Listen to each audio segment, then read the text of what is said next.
자, 오늘 같이 나눌 말씀이 누가 돌아왔는가 라는 내용입니다. 누가 돌아왔는가. 자, 에스라서 2장 1절로 70절까지의 말씀을 통해서 누가 돌아왔는가 라는 내용이 이제 오늘 말씀의 제목인데요. 그러면은 일단은 제가 한번 설명하면서 1절부터 70절, 2장 1절부터 70절입니다. 꽤 많아요. 제가 중간중간에 건너뛰는 부분도 있고 설명하면서 말씀 나누면서 먼저 말씀의 내용이 어떤 내용인지 한번 알아보기를 원합니다. 좀 쉽게 보기 편하게 저도 이제 화면도 이 성경 말씀을 조금 바꿨어요. 좀 바꿔가지고 했으니까 한번 기대하는 마음으로 한번 보시기 바랍니다. 자, 본문입니다. 오늘 본문 에스라서 2장 1절부터 70절까지의 말씀. 먼저 2장 1절과 2절의 말씀입니다. 자, 2장 1절과 2절의 말씀. 자, 1차 포로기한 시작해서, 자, 1차 포로기한을 이제 시작하는데, 그들이 어떻게 시작했는지 1절과 2절에는요, 그 시작의 모습이 나오고 있습니다. 자, 그 시작의 모습, 상황들을 기록하고 있는데요. 한번 읽어보겠습니다. 우리 같이 한번 읽어볼까요? 시작! 옛적에 바벨론 왕 느부갓네살에게 사로잡혀 바벨론으로 갔던 자들의 자손들 중에서 모임을 받고 예루살렘과 유다 도로 돌아와 각자의 성읍으로 돌아간 자, 곧 스룹바벨과 예수아와 느헤미야와 스라야와 르엘라야와 모르드게와 빌산과 미스발과 비그웨와 르훔과 바나 등과 함께 나온 이스라엘 백성의 명수가 이러하니 라고 하면서 시작합니다. 자, 이 다음부터 70초까지는요, 이름이 쫙 차원돼서 몇 명이고 몇 명이 기록되어져 있습니다. 이제 참 심각한, 말씀의 내용입니다. 별로 읽고 싶지 않은 내용. 근데요, 우리는 별로 읽고 싶지 않은 내용인데, 이스라엘 백성에게 이 기록한 이름과, 그리고 그 가문과 지명들이 쭉 기록되어졌는데, 왜 그런 이름들이 기록되어졌고, 그런 이름들이 어떤 의미가 있는지 우리 알기를 원합니다. 그래서 누가 돌아왔느냐라는 것을 우리가 한번 기억해야 돼요. 누가 돌아왔느냐. 자, 어떤 사람이었는지. 자, 볼까요? 1절과 2절 다시 한번 볼게요. 1절과 2절. 1절과 2절에 보니까 옛적에 바벨론 왕 느부갓네살에게 사로잡혀. 자, 언제입니까? 이게 BC 586년 때, BC 586년 때 남유다까지 이제 완전히 바벨론에 의해서 패망하였고 예루살렘 성전이 완전히 무너져 버렸습니다.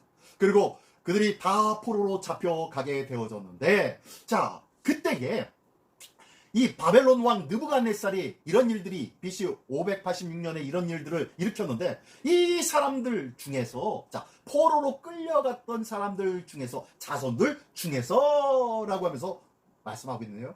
자, 그 많은 사람들이 다가 아니라 그 사람들 중에 라고 말씀합니다. 자, 그러면서 노임을 받고 예루살렘과 유다도로 돌아와 각자의 성읍으로 돌아간 자라고 얘기합니다. 바벨론 포로 생활을 하고 난 다음에 지금은 누굽니까? 이 고레스 왕의 바사 왕이 바벨론을 점령해버리고, 이 바사 왕이 바벨론의 모든 지경을 다 통합해서 다시 그 땅을 점령해버렸어요. 그리고 바벨론이 점령하였던 수많은 국가들에게 이제 온화 정책을 펴서 너희들, 너희 문화들, 너희 언어들, 너희 종교들을 자유롭게 한다라고 선포했어요. 그러던 중에 이 고레스 왕이 뭐라 그래요? 가만히 보니까 이 예루살렘 유다인들 이 백성들을 향하여서는 특별한 조치를 취했는데, 그게 바로 고레스 책령. 고레스에 의하여서 이 모든 포로를 돌려보내는 것, 그 돌려보내는 것이 왜 돌려보냈습니까? 예루살렘 성전을 세우기 위해서 돌려보냈고, 그것뿐입니까? 그때 가져왔던 느부갓네살 왕이 바벨론의 예루살렘에 있던 예루살렘 성전에서 가져온 온갖 기병과 기물과 보석들을 다 가지고 자기 신당에다가 놨었는데, 이 모든 것들을 다 꺼내어서 원래의 것으로 돌려보내었습니다. 지난주에 설명했죠? 낸 거예요. 이런 일들이 일어났어요. 그래서 너희 백성들, 이스라엘 백성들, 너희들 다 돌아가서 너희가 원하는 그 예루살렘 성전을 다시 세워라 라고 하면서 명령을 한 거예요.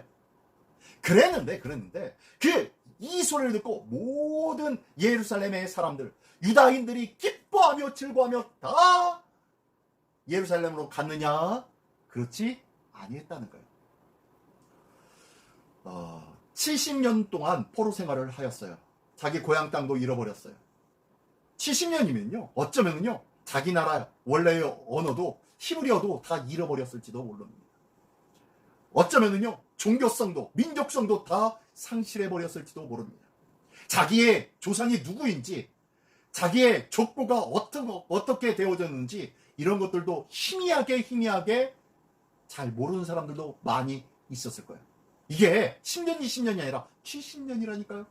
70년이면 거의 두 세대입니다. 두 세대가 지나가 버렸어요. 할아버지도 돌아가셨어요. 그런 세대가 지나갔으니 이 수많은 사람들이 이 유다인들이 그 땅에서는 어떤 일을 했다고요?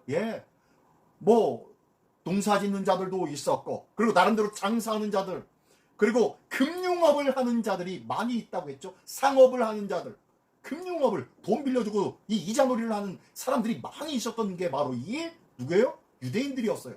지금도 세계 금융을 붙잡고 있는 그 중추적인 역할을 하고 있는 자들이 유대인들이죠. 자, 어쨌든 이때도 변함없이 이런 금융에 관련된 일들이 많이 했다고 했죠. 그래서 그 소수 민족이 그런 아주 굵직굵직한 일들을 하고 있었으니 아마 고레스의 눈에 쉽게 들어왔었고, 그리고 그들의 법전들, 그들의 가지고 이야기하고 있는 것들이 그들의 풍습이 무엇인지에 대해서 궁금하기도 하였을 거고, 또 어떻게 보면요 그들이 이야기하고 있는 선지서 중에 하나인 이 예레미야 선지서 중에서 70년 만에 너희가 돌아오리라, 또 그들이 가지고 있었던 이사야 선지서의 말씀 속에 자기의 이름, 고레스의 이름이 등장하고 있었다는 것 지난주에 말씀했죠. 이런 것들에 대하여서 굉장히 흥분하기도 하였고, 그래서 아마 이들을 다 돌려보내기로 작정을 했었던 것 같아요. 어쨌든 이런 일들이 있었는데 여기 보니까요 노란색으로 표시했잖아요. 그렇죠? 1절에 보니까 노란색으로 이렇게 표시했죠. 자손들 중에서 노임을 받고, 뭐 자손들 모두가 다 노임을 받은 게 아니라요, 자손들 중에서. 그러니까 갈 사람, 너희들 이스라엘로 가고 싶은 사람 다 가도 돼. 갈 사람 이렇게 손들으라고 하고 갈 사람 가라고 한 거예요. 그랬더니 70년 동안 무려 이곳에서 생활을 하던 자들이 이곳에서 이미 터를 다 잡고 있었어요. 장사를 하면서, 금융업을 하면서, 농사도 지으면서 그들의 삶의 터전이 되어졌던 곳이 바로 이 바벨론 땅이었단 말이에요. 그런데 이 바벨론 땅에서 어떻게 척박한 땅, 광야와 황무지가 되어버린 땅, 예루살렘으로 가라고. 예루살렘에는 제대로 예루살렘 성이 제대로 있었습니까? 아마 있었지만 아주 황폐한 곳이 되어버렸었어요. 예루살렘 성전도 완전히 무너져서 종교적으로 성행했던 그들의 예배의 마음들이 다 사라져버렸던 땅이 바로 이 예루살렘 땅이었어요. 이 황무지와 같은 땅으로 누가 돌아가겠습니까? 나는 이미 70년 동안 우리 조상들로부터, 우리 할아버지, 아버지 때부터 이 땅에서 정착해 있었는데, 이 땅에서 잘 먹고 잘 살고 있었던 자들이 많이 있었는데, 그런 자들이 어떻게 황무지의 땅으로 돌아가서 그곳에서 집도 져야 되고, 성전도 져야 되고, 도시도 조성해야 되고, 나라도 세워야 되고, 정비해야 되고, 이런 일들을 다시 시작해야 된다고 하니 이게 가당치나 한 말이냐는 거예요. 누가 그곳으로 가겠냐는 거예요. 절대로 안 가려고 했었던 것 같아요. 그러다 보니까요 많은 사람들이 가지 않았어요. 나중에 나오니까 몇 명이나 갔는지 오늘 본문의 말씀에 나옵니다. 자, 어쨌든 그랬던 것. 그러나 그 사람들 중에서도 어떻게 해요? 예루살렘과 유다로 돌아가려고 했던 자들이 있었어요. 그리고 그들을 인도하고 리더할 사람들을 세웠는데 2절에 보니까 곧 스룹바벨과 예수아, 자, 이 두 사람을 중심으로 해서 니에미야, 스라야, 렐라야, 모르드게, 빌산, 미스발, 비그웨, 르훔, 바나. 자, 여기서 이름이 나오는데요. 많이 들어본 이름이 나오죠. 자, 노란색으로 쓴 스룹바벨과 예수아는요, 장차 이들이 1차 포로 귀환한 자들이요. 1차 포로 귀환할 때 1차 포로 귀환했던 사람들을 인도하였던 지도자가 바로 이 스룹바벨과 예수아예요. 자, 스룹바벨은 당시 총독으로서 그들을 이끌어갔습니다. 예수와는요, 제사장으로서 그들을 이끌어간 자예요. 지도자예요. 그리고 니에미아는요, 우리가 잘 아는 니에미아? 그 사람입니까? 아니에요. 동명이인입니다. 다른 사람이에요. 다른 이름이에요. 자, 그런 사람이 느헤미야라는 또 다른 사람이 있었고, 또 스라야라는 사람이 있었고, 레엘라야라는 사람이 있고, 또 모르드게라는 사람이 있었고, 예, 모르드게는 누구예요? 모르드게는 누구예요? 에스더의 삼촌, 에스더의 삼촌 모르드게. 그 사람인가요? 아니에요, 아니에요. 그 사람 아니에요, 그 사람 아니에요. 시대적으로 다릅니다. 다른 시대예요, 다른. 완전히 다른 사람입니다. 그리고 빌산, 미스발, 그리고 비그웨, 르훔, 바나, 뭐 이런 사람들이 그들을 이끌고 백성을 이끌고 갔다라고 이야기합니다. 우리가 주목해서 기억해야 할 사람들은 두 사람, 수르바벨과 예수와 이 사람이라는 거 기억하시면서, 자, 앞으로 장차 또 이 사람 나올 거예요. 자, 어쨌든 여기 나온 느헤미야, 모르드게는 동명이인 아니라고요. 예, 완전히 다른 사람이라고요. 동일한 사람 아니고요. 자, 기억하시고요. 자, 어쨌든 이들이 바로 1차 포로기 할 때 백성을 이끌고 간 사람들이었다 라고 하면서 시작합니다. 자, 그러면서 자, 이제 3절부터 쭉 이야기합니다. 자, 여기 보니까요. 자, 한번 보십시오. 바루스 자손, 스바의 자손, 아라 자손, 바한 모압 자손, 곧 예수아와 모압 자손, 뭐 이렇게 나와 있는데요. 요압 자손 했는데요. 여기 보면요. 여기에 나온 사람들은 이름입니다. 이름. 자, 바로스 가문의 사람들 2172명. 자, 우리 기수로 써여 있는 한글로 써여 있는 숫자를 제 아라비아 숫자로 바꿔가지고 표기했습니다. 보기 편하게 하기 위해서요. 자, 그랬습니다. 자, 스바랴 자손도, 자, 누구요? 스바랴 가문의 사람들. 쭉 전부 다 여기 있는 사람들은요, 누구 가문의 사람들이에요. 자, 여기에 지도자와 일반인들 사람들, 리더십과 당시 리더들과 그리고 모든 일반 사람들을 기록하고 있습니다. 3절부터 저기 35절까지가 쭉 이렇게 기록할 엘란 자손, 사두 자손, 그 다음에 삭게 자손, 바니 자손, 그리고 네, 무베 자손, 아스가, 아도니감, 비그웨, 아딘, 아델, 베세, 요라, 하숨, 깃발. 그리고 그래도 제가 한번 읽어보겠습니다. 이거 읽어보면서요, 자꾸 읽어보셔야 다른 성경을 봐도, 다른 부분을 봐도 쉽게 익혀져요. 그러니까 익숙해지기를 원합니다. 자, 베들레헴 사람. 자, 여기 보니까요. 자, 다시 20절까지는요 누구누구 자손이라고 써있어요.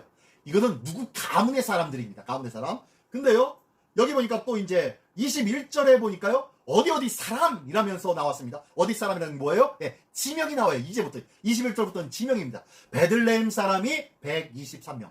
그러니까요, 앞에 20절까지는 어떤 사람들이요? 예, 당시 리더십들, 당시 유명하고 지도자급 사람들의 가문의 사람들, 그런 사람들이 기록됐고 그 가문의 사람들이 기록되어진 거고요. 그리고 나머지는요, 일반인들, 보통 어느 지역 사람들, 그러니까 호남 사람, 영남 사람, 충청도 사람, 뭐 이런 식으로 기록한 거예요. 자, 베들레헴 사람, 느도바 사람, 아도나 사람, 뭐 쭉 하면서 막비스 자손, 그리고 31절에 다른 엘람 자손, 자, 또 다른 지역의 엘람 자손, 그리고 하림 자손, 로드와 하딧과 오선 자손, 오노 자손, 여리고 자손, 스나야 자손, 이렇게 하면서 쭉 몇 명이 기록되어지는 것이 바로 35절까지 리더십과 그리고 일반인 사람들이 기록되어져 있습니다.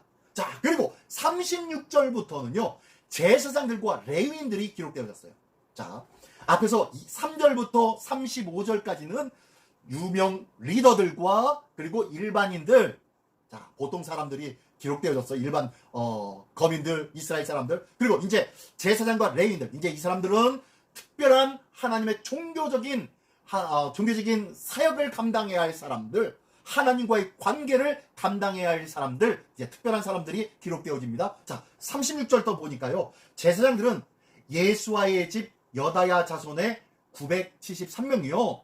임멜 자손이, 그 다음에 바스울 자손, 하림 자손, 레위 사람 호다위야 자손, 여수와 간미엘 자손, 그 다음에 41절에 노래하는 자들은 아삽 자손, 그 다음에 문지기의 자손들은 살룸과 아델과 달문과 악굽과 하디다와 소베 자손이 모두 139명이었더라 라고 하면서 제사장 집안과 그 다음에 레위 지파 사람들, 하나님의 성소를 담당하는 자들이 쭉 기록됐어요. 자, 이 사람들이 왜 갔을까요? 이 사람들의 왜 이름이 있을까요? 예. 기억하십시오. 1차 포로기한 때는요, 아무것도 없는 지경에 가서 그곳에서 성전을 쌓고 도로로 그리고 도시를 조성하면서 그리고 그들이 삶을 살아갈 집과 그리고 모든 삶의 터전을 마련해야 할 사람들이었어요. 맨 땅에 헤딩해야 할 사람들이었단 말이에요. 그러니까 큰 비중을 가지고 있는 거예요. 지난번에 보니까요, 어디 저기 순교지에 가보니까, 순교지 제가 어디였던가요? 저기 경기도 저쪽에 가면 순교지가 있는데요. 거기 가면은요, 한쪽 벽면이 동그란데요. 그 벽면에 이름이 쫙 기록되어 있어요. 그 이름이 뭔가 봤더니요, 순교자의 이름이에요. 수백 명의 순교자의 이름이 쫙 기록되어 있어요. 그 이름과 상관이 없는 사람이 그곳에 가가지고 볼 때는요, 별것 아닌 거예요. 그런가 보다. 근데요, 만약에 내가 그 순교자의 후손이라면은, 우리 할아버지 이름이 그곳에 기록되어 있어? 우리 아버지 이름이 그곳에 기록되어 있어? 라는 것 때문에 그것이 얼마나 친근할까요?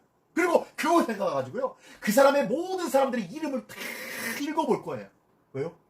내 아버지, 내 할아버지 이름을 찾으려고. 그러다가 내가 아는 사람의 이름도 나오면, 저분도 저기 있네, 저분도 저기 있네 하면서 같이 박수치며 같이 기뻐할 거예요. 그죠? 지금 에스라 선지자를 통하여서, 에스라 이 학사를 통하여서 기록되어 있는 이 이름은요, 그냥 대충 이런 사람입니다 라고 하면서 무언가 표시를 내려고 기록한 것이 아니에요. 그들을 뭐 하는 거예요? 기념하는 거예요. 그들을 기념하는데요, 그냥 기념하면서 잘했다, 잘했어, 이것으로 끝나라고요? 아니요. 그들이 겪었던, 그들이 행하였던, 그들이 지나갔던 그 발자취를 기억하면서 뭐라고요? 우리에게도 본이 되어지는 거예요. 교훈이 되어지는 거예요. 그리고 자손들에게는 뭐가 돼요? 자랑이 되어지는 거예요. 하나님의 말씀, 이 사람, 이 이름과 이 지명과 상관없는 사람이라면요, 이 이름을 읽으면서 뭐 이렇게 기록했대. 세상에, 성경 말씀에 2장 1절부터 3절부터 70절까지 이렇게 사람 이름과 지역 이름을 쫙 기록한 이유가 뭐야? 총 몇 명이라고 기록하면 모를까? 라고 생각되어질 수도 있지만요, 이것을 보고 이것에 조금이라도 관계된 사람이라면요, 이 글은요, 이 이름은요, 이 지명은요, 아주 뭐예요? 특별합니다. 아주 특별한 이름이고 특별한 지명이라는 거예요. 내가 이 말씀과 관계가 있기 때문이에요. 하나님의 말씀은요, 나와 관계가 없으면 아무것도 아니에요. 세상 사람들은요, 믿지 않는 사람은요, 하나님의 말씀이 별것 아니에요. 일반 책과 별로 다를 것이 없어요. 그러나 내가 예수를 믿고 나니, 하나님의 자녀가 되고 나니, 이 하나님의 말씀은요, 어떤 말씀이 돼요? 아주 특별한 말씀이 되어졌어요. 이 특별한 말씀 중에 있는 것 중에 하나가 바로 이거예요. 이 이름이에요. 지금까지 내가 볼 때, 읽을 때 이 말씀과 이 이름들이, 이 지명들이 특별하지 않았지만 내가 별로 관계가 없다고 생각했으니까 특별하지 않은 거예요. 내가 관계만 되어졌다면요, 아주 어마어마하게 특별한 이름들이었을 거예요. 하나님의 말씀이 그 어떤 말씀 1.1핵이라도 모두가 다 나에게는 특별한 말씀이 되기를 소원합니다. 하나님의 말씀은요, 나와 관계가 되어질 때에 진정한 그 은혜와 능력이 발휘되어지는 거예요. 하나님의 수많은 말씀들이 우리는 매일같이 읽고 들려집니다. 그리고 주일마다요, 이단의 말씀이라고 해가지고요, 계속 주일마다 또 낭독하는 말씀도 있습니다. 근데요, 이 말씀이 나와 상관이 없다면요, 그냥 한낱 울리는 꽹과리와 같은 소리밖에 되지 않을 거예요. 이 말씀이 나에게 깊은 감동이 되고 나의 삶의 근간이 되어질 때는요, 이 말씀이 나를 변화시키는 능력의 말씀이 될 줄 믿습니다. 이 귀한 은혜와 능력이 말씀 한 구절 한 구절을 통하여서 나의 삶 속에서 솟구쳐 나오는 생동남미씨 살아나게 되어지는 귀한 말씀이 되어서 나를 바꾸고 내 인생을 바꾸고 내 생각을 바꾸고 내 꿈과 비전을 바꾸는 귀한 하나님의 사람들 되시기를 예수님의 이름으로 축원합니다. 자, 그러면서 자, 이제 이제 레위 지파와 그다음에 제사장들의 가문들을 쭉 얘기했습니다. 그리고 43절부터 죄송합니다. 43절부터는요. 르디님 사람과 솔로몬 신하의 자손들이라고 했는데요. 르디님 사람들이 누구냐? 많은 사람들이 르디님 사람들이 누구기에 왜 이렇게 특별하게 나왔나요? 라고 합니다. 르디님 사람들은 누구냐면요. 제사장들과 레위 사람들이 성전을 관리하고 그리고 그곳에서 힘써 봉사할 때 너무너무 그 많은 일들을 다 담당하기가 힘들어요. 그러니까 그곳에서 장작을 패는 일, 그리고 많은 일들을 도모하고 물건을 날라주고 할 그런 일꾼들이 필요했단 말이에요. 그 일꾼들이 바로 누구냐? 바로 이스라엘이 가나안 땅을 점령했을 때 그 점령할 때 있었던 그 지역의 많은 주민들, 부족들, 그 사람들이 어떻게 되었어요? 와가지고 종노릇하게 되었죠. 종으로 삼았죠. 그 종들이 바로 때로는 그들 중에 어떻게 해요? 이 성전을 섬기는 사람들의 종이 되었어요. 그래서 이 성전 섬기는 레위인들을 보필하면서 성전을 계속 섬기는 자들이 있었다는 거예요. 비록 그들은 종들이었고요. 일꾼들이었습니다. 일꾼들이었지만요. 그들의 이름이 성경에 기록되어졌고 그들의 이름도 빠짐없이 이 에스라 선지자는요. 기록했어요. 하나님의 성전을 향하여서 그리고 1차 포로 귀환을 위하여서 힘쓰고 애쓰며 헌신하기 위하여서 예루살렘을 향하는 그들의 그 헌신의 삶은요. 결코 고귀한 자들이나 그리고 어떠한 명망 있는 사람들만 기록한 것이 아니라요. 일꾼들, 종들의 이름까지도 기록하고 있어요. 43절에 보니까요.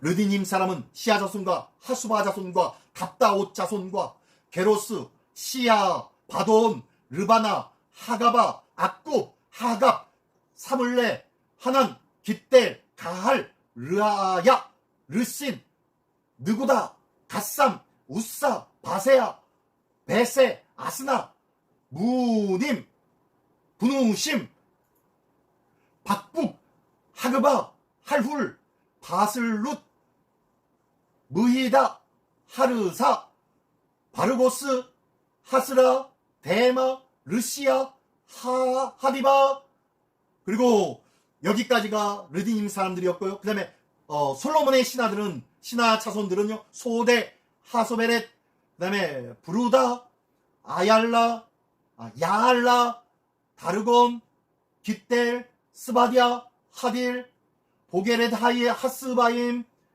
아미, 그리고 모든 르디님 사람과 솔로몬 신하의 자손이 392명이었더라.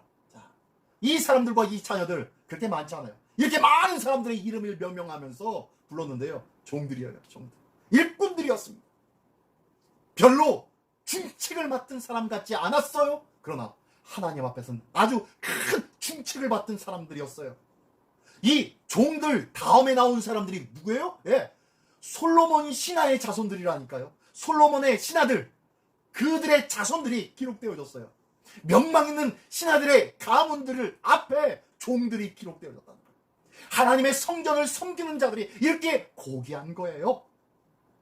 하나님께서 보시고 하나님의 성전을 섬기고자 하시는 그 귀한 열망과 하나님의 뜻들이 하나님은요. 지금 하나님의 성전을 섬기며 그곳을 위하여서 눈물 뿌려 기도하는 자를 주목하고 계신다는 것을 기억하시기 바랍니다. 하나님은요. 주님의 몸된 교회에 때를 아끼지 않고 시간을 아끼지 않고 나의 삶을 접어두고 그 시간을 버려서라도 주의 성전에 나와서 주의 성전을 위해서 헌신하며 가꾸며 그리고 그곳에서 봉사하는 그 손길들을요 결코 잊지 않으실 줄 믿습니다. 그것이 바로 하나님의 은혜예요. 오늘 이 말씀 속에 이 이름들이 아니 세상에 솔로몬 신하의 자손 앞에 있더라니까요. 하나님이 기뻐하는 그러한 하나님의 백성 되시기를 예수님의 이름으로 축원합니다. 자, 그러면서요. 이제는 59절부터는요. 또 누가 나면 이제는 계보가 불분명한 사람들이 나와요. 뭐냐면 이 사람들이 몇 년 동안 포로 생활했어요? 70년 동안. 그러다 보니까요. 족보를 잃어버렸네요. 족보를. 내가 어느 자손인지 희미해버렸어요. 어느 자손인지 어떻게 되는지 애매모호하게 되어졌어요. 그래서 이런 일들이 일어난 거예요.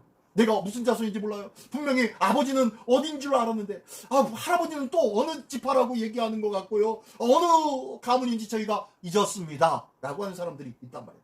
그 사람들을 이렇게 따로 구별해서 말씀하고 있어요. 59절에 보니까요. 데멜라, 데라르사 그런 그룹과 악단과 인멜에서 올라온 자들 그들의 조상의 가문과 선조가 이스라엘에게 속하였는지 밝힐 수 없었더라. 예, 그런 사람들은 밝히를 못하는 거예요. 그래서 그들을 어떻게 합니까? 그들을 들라야 자손과 도비야 자손과 느고다 자손이라 모두 652명이다 라고 하면서 아무튼 계보가 불분명한 사람들이 652명 그리고 제사장들 중에서도 그런 사람들이 있더라는 거예요. 제사장이 레위지파인 같긴 한데 레위지파의 어느 집안 사람인지를 잘 모르는 거예요. 누가 우리 조상인지를 잘 모르는 거예요. 그래서 제사장들 중에서도 하바야, 학고스, 그 다음에 바르실레, 그 다음에 바르실레는 길르앗 사람, 바르실레의 딸 중에 사람 아내로 삼고 바르실레의 이름을 따른 자들 뭐 이런 사람들이 제대로 제사장 노릇은 하고 있었는데 지금 자기는 제사장이라고 하고 있는데 아니 정확하게 계보를 모르는 거예요. 촉보를 잃어버린 거예요. 그러니까 이 사람들은 어떻게 해요? 아주 중요한 말씀이 62절이 있습니다. 굉장히 중요한 말씀입니다. 62절 한번 읽어보겠습니다. 시작. 이 사람들은 계보 중에서 자기 이름을 찾아도 얻지 못함으로 그들을 부정하게 여겨 제사장 직분을 행하지 못하게 하고 자 그들은 어떻게 해요? 제사장 직분을 일단은 제사장 직분 정지하고 정지시킨 거예요. 저 제사장 직만 맞다니까요. 지금까지 그렇게 알고 있었는데요. 저희 아버지가 그렇게 얘기하더랬는데요. 그래도 정확하게 가문이 어느 가문인지 모르잖아. 그러니까 잠깐 정지. 너희들은 정지해야 돼. 라고 합니다. 근데 언제까지 정지하느냐? 63절. 아주 중요합니다. 63절. 자, 63절입니다. 63절 다 같이 한번 읽어보겠습니다. 시작. 방백이 그들에게 명령하여 우림과 둠빔을 가진 제사장이 일어나기 전에는 지성물을 먹지 말라 하였느니라. 자, 지성물을 먹지 말라라는 것은요. 성전에서 봉사하는 자들만이 먹을 수 있는 제사장걸 레위지파 사람들만 먹을 수 있는 거지 지성물을 먹을 수 있어요. 그런데요. 지성물 먹지 마. 제사장직 감당하면 안 돼. 정지. 일단 정지. 근데 언제까지? 노란 글씨 한번 볼게요. 노란 글씨. 우림과 둠빔을 가진 제사장이 일어나기 전. 자, 우림과 둠빔을 가진 제사장이라고 했는데 여기는 제사장이라고 했는데 실질적인 것은요. 우림과 둠빔을 가진 제사장은 누가 우림과 둠빔을 가졌습니까? 아니, 우림과 둠빔은 또 뭐예요? 자, 우림과 둠빔은요. 참인지 거짓인지를 분별하는 돌입니다. 그래서 아마 하나는 까만색, 하나는 흰색으로 추정합니다. 그래서 이 우림과 둠빔을 어떻게 해요? 에보단에다가 제사장이 가지고 있어요. 그리고 판결을 할 때 이것이 참인지 거짓인지를 어떻게 해요? 이 둘 중에 하나를 딱 꺼내면은 참인지 거짓인지를 분별하는 것이 바로 이 우림과 둠빛인데 우림과 둠빔인데 아마 이게 까만색 돌과 흰색 돌이었던 것으로 아마 추정합니다. 정확하게 성경에는 나와 있지 않아요. 그러나 많은 신학자들이 아마 이것은 까만 돌과 흰 돌을 이렇게 가리켜서 우림과 둠빔이라고 할 거야 라고 하면서 이제 참과 거짓 무슨 판결을 할 때 이 대제사장만이 가지고 있는 것이 바로 이 우림과 둠빔이에요. 그래서 무엇을 판결할 때 사용하는 거예요. 무엇을 판결할 때 사용하는 돌을 가진 제사장이라고 했는데요. 그 제사장은 딱 한 명이라고 했죠. 누구요? 대제사장. 대제사장만이 이 우림과 둠빔을 가지고 있다고 했죠. 자, 우리의 영원한 대제사장이 누구입니까? 우리의 영원한 대제사장 바로 예수 그리스도가 우리의 영원한 대제사장입니다. 자, 히브리서 9장 11절의 말씀 제가 찾아봤는데요. 자, 히브리서 9장 11절 한번 읽어볼까요? 시작. 그리스도께서는 장래 좋은 일에 대제사장으로 오사 손으로 짓지 않은 것 곧 이 창조에 속하지 아니한 더 크고 온전한 장막으로 말미암아 하면서 쭉 들어갑니다. 이렇게 되어 있는데요. 여기 보니까 그리스도께서는 장래 좋은 일에 대제사장으로 어떻게 해요? 오사라고 했는데 이 말씀에 기억하면서 보면은요. 여기에 그 우림과 둠빔을 가진 제사장이 일어나기 전 그러니까 우림과 둠빔을 가진 대제사장이 일어나면은 이제는 그들이 어떻게 판결을 받을 거란 말이에요. 너 정말로 네 말대로 제사장 가문이구나 라고 하면서 우림과 둠빔으로 참과 거짓을 가려내는 거예요. 우리의 영원한 대제사장이신 예수님이 이 땅에 오시면요, 너희가 악인인지 의인인지 심판하시는 심판주 하나님이신 줄 믿습니다. 그래서 예수님이 오실 때에, 우리 주님 다시 오실 때에 심판주로 오셔서, 하나님, 우리 하나님, 제가요 주의 존재에 나와서 기쁘게 감사함으로 날마다 매주마다 예배드렸던 하나님의 백성입니다, 왕같은 제사장입니다 라고 우리가 막 하나님 앞에 나아갈지도 몰라요. 그때에 우리 주님은요, 이 우림과 둠빔으로 말미암아 아마 판결을 하실 거예요. 이 우림과 둠빔을 통하여서 너는 까만 돌인데, 너 내 백성이 아닌데, 너 제사장이 아니잖아, 나는 너를 도무지 알지 못하노라, 밖에 버려져 슬퍼하며 이를 갈미 있으리라 라고 말씀하실 수도 있고요. 네가 그래 비록 세상에서는 너희를 알아보지 못하지만 이 우림과 둠빔, 그리고 판결하시는 심판의 예수님이 보시기에 너의 심령에 믿음이 있음을 보고 너는 참 제사장으로, 왕같은 제사장이었구나 라고 인정하신다는 거예요. 이게 바로 우림과 둠빔을 가진 제사장이 일어나기 전까지 지성물을 먹지 말라, 하나님의 심판이 있기 전까지 내 삶 속에서 낭만과 실패와 좌절의 순간들이 있지만, 그럼에도 불구하고 우리가 그것으로 인해서 절망하지 않는 이유는 하나님의 심판의 때에 우리는 반드시 제사장으로 하나님의 제사장 직분을 다시 회복할 수 있기 때문입니다. 이게 바로 이 이야기예요. 자, 어쨌든 지금 이 63절의 말씀을 통하여서 여기에 나와 있는 예수 그리스도를 통한 구속사의 모습, 그리고 심판주 예수 그리스도의 모습을 보여주고 있습니다. 자, 그리고요, 자, 마지막으로 또 64절부터 마지막까지 70절까지 보면요, 마지막 귀한 자와 그리고 가지고 온 재물들의 총 합계를 말씀해주고 있어요. 64절에 보니까 온 회중의 합계가, 그리고 그 외에 남중과 여종, 그리고 노래하는 남녀가 200명, 이렇게 아주 중요합니다.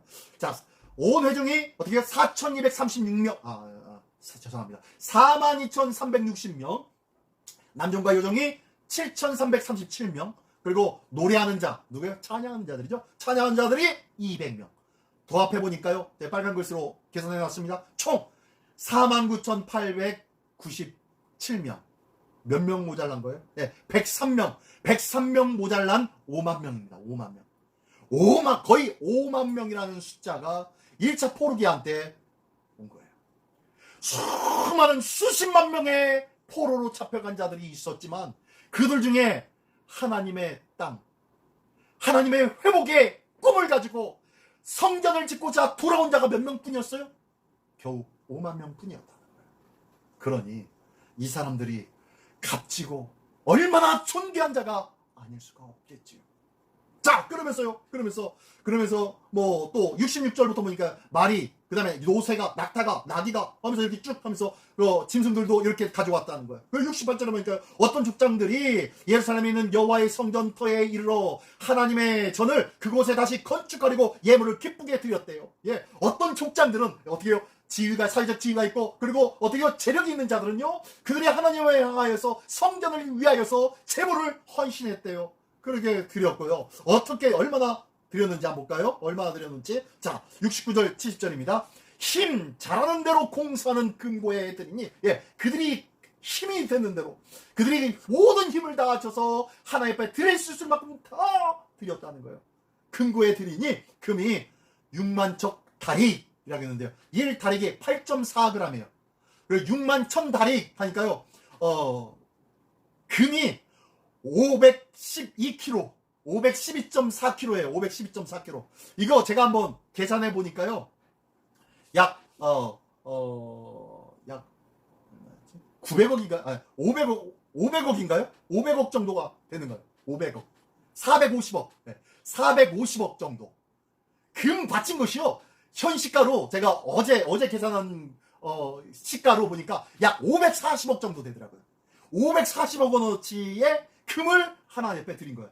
그리고 은이 5천만회라고 했는데요. 이 만회는 그 신약시대의 문화의 문화, 일문화, 신문화, 삼문화, 신문화, 뭐 이런 문화의 비유도 있죠? 예, 예. 그 문화예요. 1문화가 은 570g이랍니다. 그래가지고, 뭐, 총 2850kg, 총 2850kg의 은을 하나의 배에 드렸다는 거예요. 그리고 제사장의 옷이 100벌이었대요. 제사장의 옷이 뭡니까? 예, 예. 세마포죠, 세마포. 세마포가, 100벌이었대요, 100벌. 100벌의 세마포가 이렇게 간직이 되었다는 거예요. 하나님의 성전을 위해서 이렇게 헌신하는 자들이 있었다라고 합니다. 그러면서 70절 마지막에는 이렇게 말씀합니다. 이에 제사장들과 레위 사람들과 백성 몇과 노래하는 자들과 문지기들과 르디님 사람들이, 자, 지금까지 제사장, 레위 족속, 노래하는 자들, 문지기들, 그 다음에 하나님의 성전을 섬겼던 르디님 사람들, 종들이었던 자들, 예, 그 사람들이 각자의 성읍에 살았고, 자, 일반 백성들은 자기들이 나온 동네로 들어가면 돼요. 근데 제사장들과 레위 사람들은 자기의 고향이 있습니까? 없습니까? 없어요. 자기의 맡겨진 땅이 있습니까? 없습니까? 없어요. 그러니까 그들이 맡겨진 각자의 성읍으로 돌아갔대요. 다 흩어져서 각기 수많은 사람들이 머물러 있는 곳에 각각 다 흩어져서 그들이 그곳에 머물렀대요. 어떤 사람들이? 예, 하나님을 섬기는 사람들, 제사장들이 그렇게 하고 있다는 거예요. 각자의 성읍으로 각기 다 이스라엘 무리도 각자의 성읍으로 돌아가서 살았대요. 이제 뿔뿔이 다 흩어졌다는 거예요. 그들이 뭉쳐서 살지 않고요. 마음에 맞는 사람들끼리 뭉쳐 살지 않고 자기 이해해주고 자기 동족끼리 살지 아니하고요.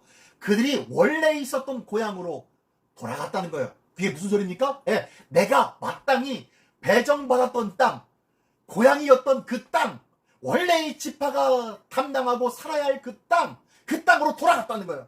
하나님께서 이미 우리에게 허락해 주셨던 그곳으로 돌아갔다는 거예요.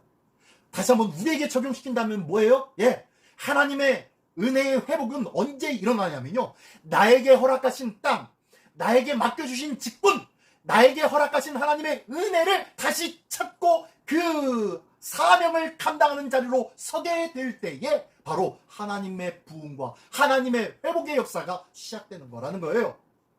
나는 지금 어디에 있습니까?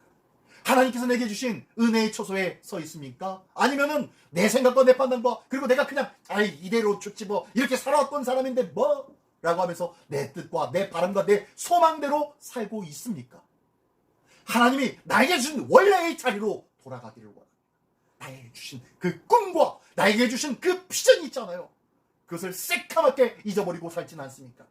하나님께서 내게 주신 이 꿈과 비전, 어디에서 떨어뜨렸는지 다시 한번 우리의 삶을 돌아보며 다시 떨어진 것을 온전히 회복하여서 하나님께서 내게 맡기신 직분과 나를 향한 하나님의 계획과 비전이 있는 그곳에서 온전히 헌신하는 삶, 이 삶이 우리에게 회복을 약속하는 말씀이 바로 오늘 본문의 말씀인 거예요. 에스라 2장에서는요 이렇게 말씀하고 있는 거예요. 1차 포로자의 귀한 명단, 너무너무 귀중하다고 했죠. 그들은 최고의 신앙인들이었고요, 그 명단이었다는 것 기억하십시오. 그 명단이 존귀한 명단이었다는 거예요. 고귀한 명단이었다는 거예요. 결코 아이고 이런 거 뭐라 썼는지 모르겠어 라고 할 만한 가치의 그런 무가치한 기름들이 아니라는 거예요. 나하고 연관이 되고 관계가 되어질 때요, 이 말씀은요, 이 이름들은요, 이 지명들은요 아주 특별하고 각별한 말씀이 된다는 거 기억하시기 바랍니다.